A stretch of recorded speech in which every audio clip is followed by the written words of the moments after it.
la flotte russe a donc lancé un ultimatum aux forces ukrainiennes en Crimée, leur demandant de se rendre avant cette nuit. On part tout de suite sur le terrain en Crimée, rejoindre l'un des envoyés spéciaux d'ITélé, Guillaume Oda, à Simferopol. Guillaume, que sait-on ce soir, alors qu'il est de cet ultimatum russe ?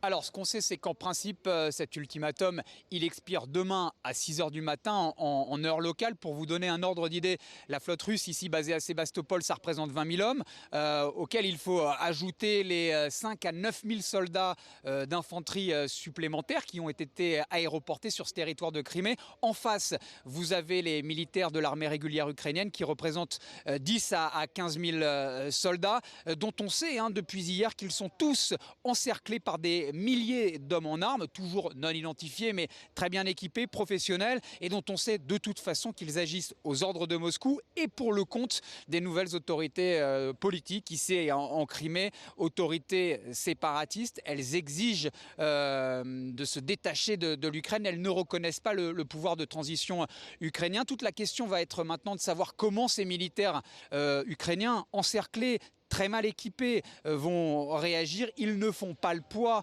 c'est clair et net, face à la puissance de feu russe. Certains auraient peut-être l'intention de résister, mais on voit mal comment, alors qu'ils ont ordre toujours de Kiev de tenir leur base. Ce qu'il faut comprendre, c'est que le contexte s'est subitement tendu, parce qu'en matière de droit international, et il faut l'avoir en tête, cet ultimatum russe équivaut ni plus ni moins à une déclaration de guerre.